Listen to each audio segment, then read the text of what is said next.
Bonjour mes dragons, aujourd'hui on se retrouve pour un nouveau deck profile sur le deck Salamangreat. Alors ce deck vous le connaissez puisque le deck Salamangreat fait beaucoup parler de lui depuis un bon moment. Depuis l'apparition de l'archétype Salamangreat dans Soul Fusion et de son nouveau support dans Savage Strike, le deck était plus pour le fun parce qu'il manquait beaucoup de choses pour le rendre compétitif. Mais tout va changer à la sortie d'un nouveau deck de structure Soulburner. Le deck Salamangreat est compétitif grâce aux nouvelles cartes Salamangrandes du deck de structure.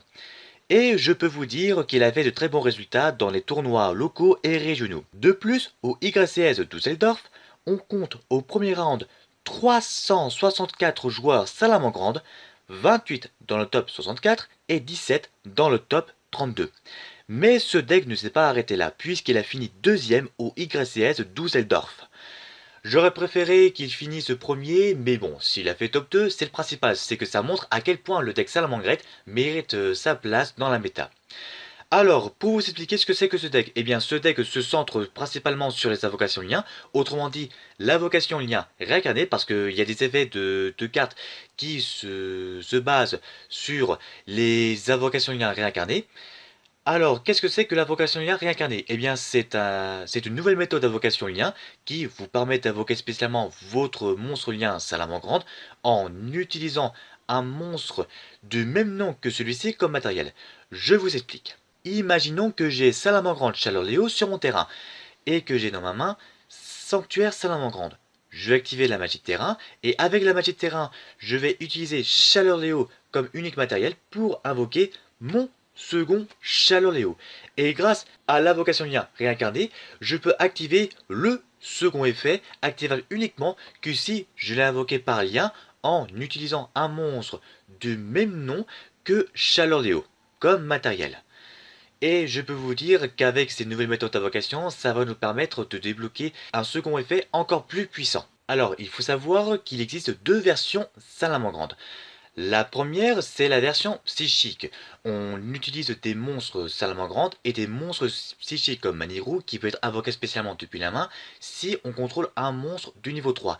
Et comme on joue beaucoup de monstres du niveau 3 dans mon deck, psychique est bien placé pour. Mais il y a une seconde version, la version pure, que je vous présente actuellement et ce que je préfère jouer dans les autres tournois. Alors pourquoi je préfère la version pure, vous allez comprendre dans cette vidéo. Alors pour commencer, on va jouer 3 gazelles. Ce monstre est invoqué spécialement depuis la main si un monstre Salamangreat est envoyé au cimetière de n'importe quelle façon. De plus, quand gazelle est invoqué normalement ou spécialement, ça nous permet d'envoyer au cimetière une carte Salamangreat depuis notre deck.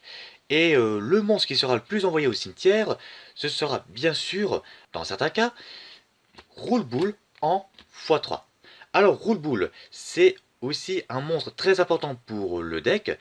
Le premier effet n'est pas plus ou moins utile puisque en le défaussant, vous pouvez cibler un monstre Salamangreat sur le terrain et jusqu'à la fin de ce tour, il gagne 500 points d'attaque. Mais son second effet est très puissant, puisque si on contrôle un monstre Salamangreat et que ce monstre est dans notre cimetière, on peut l'invoquer spécialement depuis le cimetière.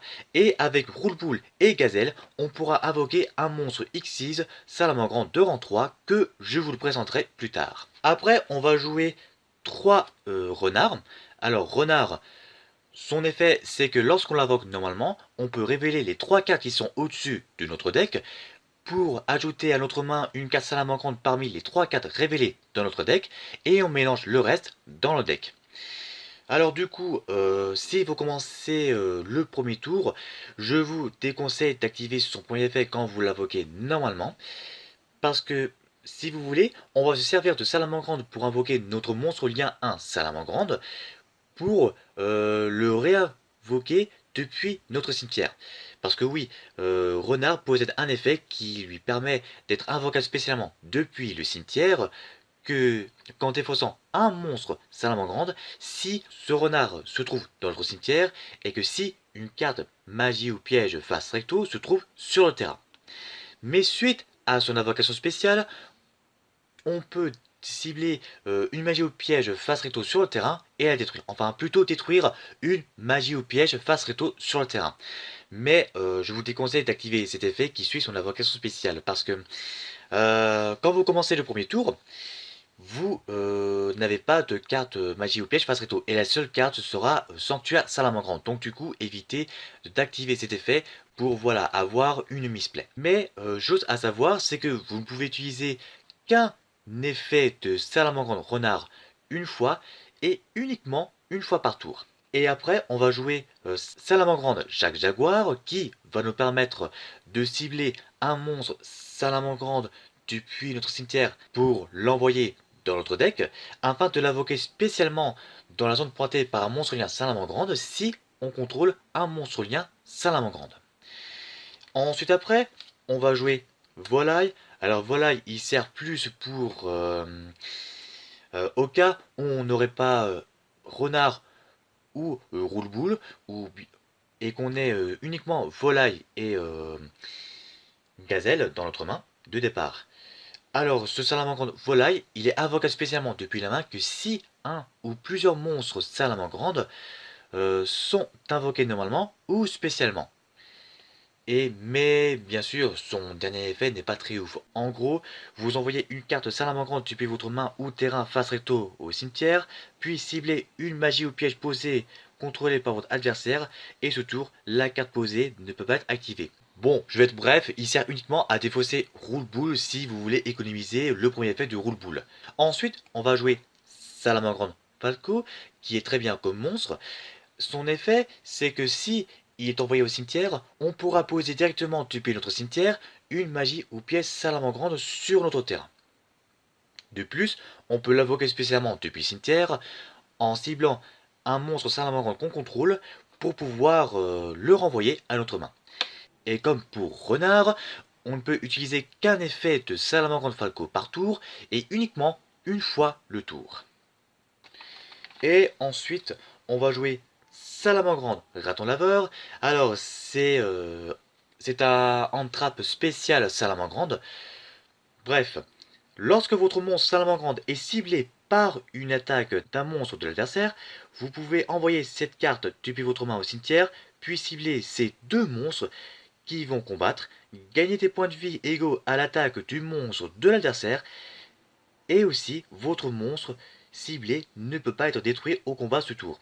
En gros, ça vous permet de protéger à la fois votre monstre salamandre de la destruction au combat, et de gagner des points de vie égaux à l'attaque du monstre de l'adversaire que vous aurez ciblé. Mais il est possible de le rajouter à notre main depuis cimetière que si notre monstre salamandre détruit un monstre adverse au combat. Et ça, c'est vraiment génial, ça nous permet de le réutiliser autant de fois qu'on veut, enfin, plutôt durant la battle phase adverse. Et après, dans la partie Salamandre, on termine avec Salamandre taupe. Salamandre taupe, c'est comme Peau d'Avarice en version Salamandre. Quand vous le bannissez, vous ciblez les 5 cartes Salamandre de votre cimetière pour pouvoir les mélanger dans votre deck afin de piocher 2 cartes. Mais sinon, vous pouvez l'invoquer spécialement depuis votre main durant la main phase dans la zone pointée par un monstre lien Salamandre. Et enfin, on finit dans la partie monstre avec nos 3 dames debug. Alors, dame debug, quand on l'invoque normalement, on peut tuto un monstre Cyburst du maximum niveau 4 depuis le deck. Et comme nos monstres Salamandre sont des monstres Cyburst qui sont du niveau 1 à 4, on peut utiliser Dame Debug pour pouvoir tuto soit Gazelle ou Roule-Boule si jamais on a Dame Debug dans notre main de départ. Après ça, on va jouer Reclusia. Alors Reclusia, c'est un petit plus pour le deck Salamandre. Je vais être bref. Ce Reclusia, il est invocable spécialement depuis la main dans la zone pointée par un monstre lien. De plus, une fois que cette carte fut invoquée normalement, on peut cibler une carte Croissédia, puis une carte contrôlée par l'adversaire, pour pouvoir détruire les 2 cartes ciblées. Et après, comme hand-trap, on va jouer 3 H, là c'est obligatoire si vous voulez jouer compétitif, et illusionniste effet pour pouvoir annuler les effets des monstres qu'on aura ciblés durant la main phase adverse, et c'est activable uniquement durant la main phase adverse. Et contrairement à H Blossom, d'où on ne peut activer qu'un H Blossom qu'une fois par tour, comme Ghost Ogre et Faucheur, on peut activer l'effet d'illusionniste d'effet autant de fois qu'on le souhaite durant la phase adverse. Et ça, c'est un gros avantage si on souhaite contrer les effets de Thunder Dragon, Sky Striker ou autres. Après, dans la partie magie, on va jouer les 3 cercles salamandre qui nous permettent de soit ajouter un monstre salamandre depuis le deck à notre main, ou soit de cibler un monstre lien salamandre qu'on contrôle qui a été invoqué par lien en utilisant un monstre du même nom que celui-ci comme matériel. Et ce tour, le monstre lien n'est pas affecté par les effets de monstre, ses propres effets exclus. Et on ne peut activer qu'un cercle salamandre qu'une fois, enfin qu'une cercle salamandre qu'une fois par tour.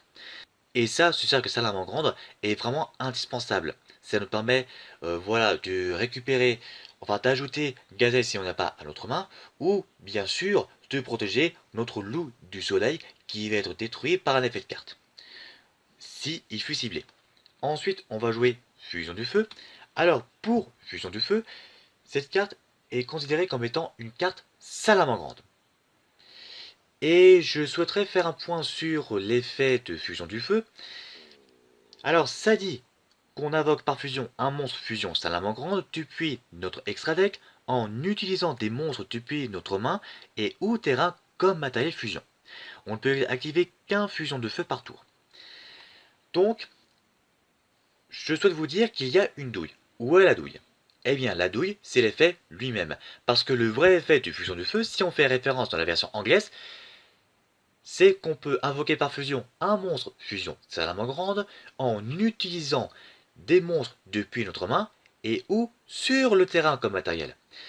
En gros, c'est comme super polymérisation. Ça marche comme super polymérisation.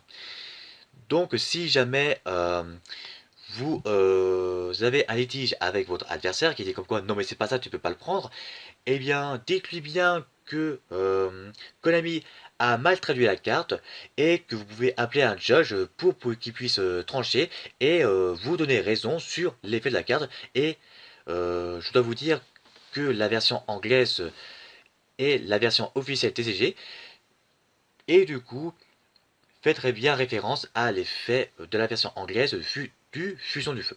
Et ensuite, on va jouer la magie du terrain Sanctuaire Salamandre.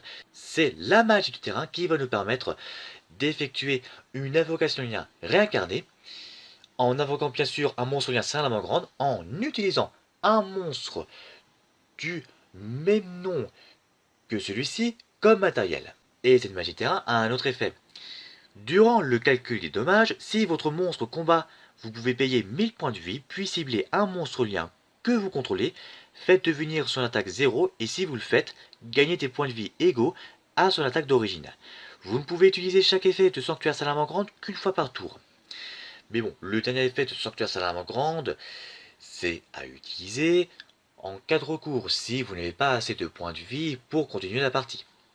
Ensuite, on va jouer les 3 appelés pour la tombe pour contrer principalement les hand-traps, 2 tourbillons jumeaux pour péter les magies au piège sur le terrain, et comme son effet demande à défausser une carte depuis notre main, on pourra s'en servir pour défausser par exemple notre salamandre roule-boule, ou bien sûr salamandre renard.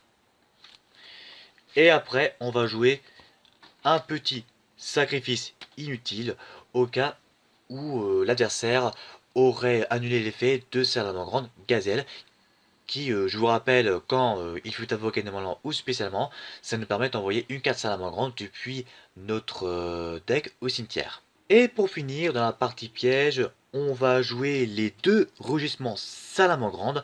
Alors, il y a beaucoup de joueurs Salamandre qui jouent rugissement Salamandre en x1, mais comme j'aime pas trop jouer rugissement et rage une fois de chaque, je préfère jouer en x2 de chaque. Alors, son effet, c'est que lorsqu'une carte magie ou piège ou un effet de monstre est activé, tant qu'on contrôle un monstre lien Salamandre, on annule l'activation, et si on le fait, on détruit la carte. Par contre, cette piège a un effet spécial. En gros, son effet nous permet de le poser directement depuis le cimetière si on contrôle un monstre lien Salamandre qui a été invoqué par lien en utilisant un monstre du même nom que celui-ci comme matériel. Mais cette carte sera bannie lorsqu'elle quittera le terrain. Après, on va jouer 2 rages. Comme je vous l'ai dit, je préfère jouer ces 2 cartes en x2 de chaque, pas plus. Alors pour rage, il a 2 effets. Le premier, c'est d'envoyer un monstre salamandre depuis notre main au terrain face recto au cimetière, puis cibler une carte sur le terrain, détruisez-la. Mais le premier effet n'est pas très souvent utilisé. Ce qui est très souvent utilisé, c'est le second effet qui dit qu'en ciblant un monstre lien salamandre qu'on contrôle, qui a été invoqué par lien en utilisant un monstre du même nom que celui-ci comme matériel, détruisez un nombre de cartes contrôlées par votre adversaire inférieur ou égal à la classification lien du monstre. Mais on ne peut utiliser qu'un des effets de rage salamandre qu'une fois par tour. Et après, vous pouvez ajouter 2 assauts solennels si jamais vous voulez annuler l'effet d'un monstre ou l'invocation spéciale d'un monstre en payant 1500 points de vie. Ensuite après, on passe à l'extra deck, on va jouer les 2 Chaleur Léo. Alors quand il est invoqué par lien, on peut cibler une carte dans la zone magie et piège contrôlée par l'adversaire, et si on le fait, on détruit la carte. Puis après, on va jouer nos 3 salamandres loups du soleil. Alors, c'est la carte qui coûte un peu plus dans la partie salamandre. Alors, son effet, c'est que si un ou plusieurs monstres sont invoqués normalement ou spécialement dans les zones pointées par ce monstre, on peut cibler un monstre à effet depuis notre cimetière pour l'ajouter à notre main. Mais il est aussi possible d'ajouter à notre main notre chère floraison de cendres, puisque oui, l'effet de loup du soleil indique bel et bien qu'on peut cibler un monstre à effet feu depuis notre cimetière pour l'ajouter à notre main. Donc du coup, par occasion, vous pouvez tuto votre floraison de cendres depuis le cimetière à votre main. Mais je souhaite vous dire une chose, parce que ces 2 monstres salamandres possèdent un second effet activable uniquement que si ces 2 monstres ont été invoqués par lien en utilisant un monstre du même nom que ces 2 monstres comme matériel. Pour Chalaléo, durant la main phase, on peut cibler un monstre contrôlé par l'adversaire en premier et en second notre monstre dans notre cimetière. La première cible aura une attaque égale à l'attaque de l'autre cible qui se trouve dans notre cimetière. Si jamais vous avez Ash Blossom qui a 0 point d'attaque ou bien sûr Salamandre taupe, eh bien vous réduisez le monstre adverse que vous aurez ciblé à 0. Et avec cet effet de Chalaléo qui est vraiment assez puissant, vous pouvez effectuer un OTK facile avec un certain monstre Salamandre de l'extra deck. Et du côté de Loup du Soleil, durant votre main phase, vous avez la possibilité de cibler une magie ou pièce salamandre dans votre cimetière pour l'ajouter à votre main. Vous pouvez ajouter à votre main rugissement ou cercle salamandre pour pouvoir les réutiliser pour plus tard. Ensuite après, on va jouer les 3 salamandres Phalanx. Alors salamandre Phalanx, c'est le monstre lien qui va nous permettre de tuto la magie de terrain sanctuaire salamandre une fois que ce monstre fut invoqué par lien. Mais si une ou plusieurs cartes salamandres vont être détruites au combat ou par un effet de carte, on pourra bannir Phalanx depuis notre cimetière à la place.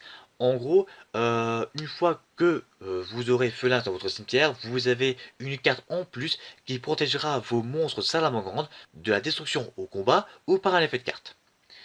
Après ça, on va jouer nos 2 Salamandre est un mirage, c'est un monstre qui va nous permettre d'invoquer spécialement notre monstre Salamandre depuis notre deck en détachant un matériel. Et le matériel qu'on va plus souvent détacher, c'est Gazelle. Et du coup, on va le récupérer depuis notre cimetière avec l'effet de loup du soleil. Voilà pourquoi on détache Gazelle en premier pour pouvoir le réutiliser ou plus tard afin d'utiliser son effet pour l'invoquer spécialement depuis notre main durant le tour adverse. Et une fois que c'est fait, on pourra envoyer une carte salamandre depuis le deck au cimetière. Ça peut être un monstre, une magie ou piège. Enfin, ça dépend de l'avancée de votre partie. Bref, dans n'importe quel cas, détachez en premier Gazelle pour pouvoir utiliser son premier et second effet. Mais je souhaite citer un second effet d'état de mirage. Alors, Si cette carte invoquée par ici est envoyée au cimetière comme matériel pour l'invocation lien d'un monstre Salamangreande, vous pouvez cibler un monstre sur le terrain, renvoyez-le à la main. Alors ça, c'est vraiment abusé comme effet. En gros, ça nous permet de renvoyer à l'extra deck le monstre fusion Thunder Dragon, Titan ou Colosse, des monstres assez chiants qui pourraient nous empêcher de mieux avancer dans la partie. Et si jamais vous n'avez pas d'autres solutions pour renverser la partie, utilisez l'effet de Salamandre Éternel Mirage pour bien sûr neutraliser le monstre qui pourrait être chiant à s'en débarrasser. Et dans la partie Salamandre de l'Extra Deck, on va jouer Salamandre Chimère Violette. Alors, ce fabuleux Chimère Violette, il est utilisé pour effectuer un excellent OTK. De toute façon, il y a un combo qui nous permet, avec Gazelle et Roule-Boule, d'effectuer un combo OTK. Alors, je vous explique. Quand il fut invoqué par fusion, il gagne une attaque égale à la moitié de l'attaque des matériels fusion utilisés pour invoquer par fusion ce monstre. De plus, une fois par combat, durant le calcul des dommages, si ce monstre combat un monstre dont l'attaque est différente de son attaque d'origine, vous pouvez durant le calcul des dommages doubler ses points d'attaque jusqu'à la fin de la battle phase. Par contre, si jamais l'attaque adverse est à 0 à cause de l'effet de Charléo, vous pouvez effectuer un OTK facile avec Chimère Violette. Et ça, je peux vous dire que Chimère Violette est bien placé pour effectuer un excellent OTK. Par contre, le dernier effet n'est pas voilà, très utilisé parce que comme nous avons Charléo qui suffit pour réduire à 0 l'attaque du monstre adverse, ce n'est pas la peine de l'utiliser. Mais en gros, son dernier effet nous permet de réduire l'attaque du monstre à 0 durant le calcul des dommages uniquement que si il veut invoquer par fusion en utilisant Chimère Violette comme matériel de fusion. Et pour finir, on va jouer un petit transcodeur bavard. Grâce à son effet, ça nous permet de cibler un monstre lien de maximum niveau 3 depuis le cimetière pour l'invoquer spécialement dans la zone pointée par cette carte. De plus, si il est collier face Reto, lui et ses monstres colliers gagnent 500 points d'attaque. Et le monstre qui sera le plus souvent collier, ce sera Brouilleur de mise à jour. Alors son effet n'est pas voilà, très utilisé. Enfin, évitez d'activer l'effet de Brouilleur de mise à jour. Parce que son effet, une fois par tour, durant le calcul des dommages, si un monstre cyber se combat un monstre adverse, on peut activer son effet pour annuler tous les effets des monstres qui sont face recto sur le terrain. Durant ce calcul des dommages, on applique l'attaque et défense d'origine des monstres. Et une fois qu'on aura détruit un monstre de l'adversaire grâce à un monstre lien, Cybers, on infligera 1000 points de dommages à l'adversaire. Mais ça, on n'aura pas recours à cet effet. Et du coup, si jamais il fut collier par Transcodeur Bavard, on va faire une misplay. Donc du coup, si jamais Brouilleur de mise à jour est collier à Transcodeur Bavard, évitez d'activer son effet. Mais ce brouilleur de mise à jour est très important à jouer, puisqu'il va être souvent utilisé comme matériel pour invoquer le Transcodeur Bavard. Qui, grâce à son effet, si jamais il fut envoyé au cimetière parce qu'il a été utilisé comme matériel lien pour un monstre lien, le monstre lien bénéficiera voilà, d'une attaque supplémentaire durant la battle phase. En gros, il pourra attaquer 2 fois durant la battle phase ce tour. Et avec ces deux monstres, il y a un moyen d'effectuer un combo OTK durant la battle phase. Mais bref, on continue, on va jouer Phoenix Chevalier du Cauchemar pour détruire une magie ou piège qu'on aura ciblé sur le terrain en défonçant une carte. Et après, Résident des Abysses. Alors, Résident des Abysses, il sert uniquement à annuler les effets des monstres, enfin les effets des cartes qui s'activent depuis le cimetière. Et pour le side, on va jouer les deux Agnimasud. Pourquoi Agnimasud? Comme on joue principalement des monstres feu dans le deck Salamangreat, j'ai pensé qu'il serait idéal de le mettre en side contre les Troll Draco, les Thunder Dragon ou bien sûr les Saltergeist. Bref, on peut l'invoquer spécialement depuis la main en détruisant les 2 monstres depuis notre main, dont un monstre-feu inclus. Et une fois qu'on l'aura invoqué spécialement, on pourra bannir un monstre depuis le terrain si il a été invoqué spécialement en détruisant les 2 monstres-feu. Puis on va jouer 3 Dino-lutteurs Procraceratops, ça c'est un passe-partout, c'est très utilisé dans les méta dans le side. Alors, vous l'invoquez spécialement depuis la main si l'adversaire contrôle plus de monstres que vous. Du coup, vous pouvez le sacrifier pour cibler une carte contrôlée par l'adversaire et la détruire. Après, on va jouer les 3 Hurluberlus, spécialement pour Trodraco, Thunder Dragon et Sky Striker. Parce que son effet, c'est qu'une fois que l'adversaire, enfin que si une ou plusieurs cartes sont ajoutées depuis le main deck à la main de l'adversaire, sauf durant la draw phase, on peut envoyer cette carte depuis la main au cimetière et le reste de ce tour, les cartes ne peuvent pas être ajoutées depuis le main deck de chaque joueur à la main. En gros, ça stoppe nettement le stratège du deck Sky Striker, et avec ça, on pourra gagner des tours supplémentaires pour mettre au point notre stratégie. Puis après, on va jouer une superbe polymérisation contre des match-up Salamangreande, ou au cas où Fusion du Feu ne suffira pas. Après, un 3ème tourbillon jumeau, puis Ordre Impérial pour annuler les effets de magie pour Sky Striker. Ensuite, 2 Golden Match. Alors, je joue 2 Golden Match parce que, comme on va jouer uniquement des monstres feu dans notre deck, d'où les Salamangreandes, j'ai pensé que Golden Match serait utile pour le deck Salamangreande. Et c'est la raison pour laquelle je joue la version pure, parce que je souhaite jouer Golden Match. Et Golden Match est bien placé pour, parce que ça permet de contrer les decks comme Altergeist et Trodraco. Et bien sûr, contre les dangers, j'ai pensé à ajouter 2 Rivalry dans le side. Alors je vous rappelle que Rivalry, ça oblige les joueurs à jouer uniquement des monstres d'un seul type. Et pour Golden Match, c'est pareil pour Rivalry, sauf qu'on va jouer des monstres d'un seul attribut. Voilà, c'est la fin de cette vidéo. J'espère que ça vous aura plu et que ça vous donnera envie de jouer la version pure Salamangreat. Dites-moi ce que vous pensez du deck Salamangreat dans les commentaires. Et si vous aimez le deck Salamangreat, mettez un pouce bleu. Et on se dit à la prochaine pour un petit tuto sur les combos Salamangreande. D'ici là, portez-vous bien. Ciao.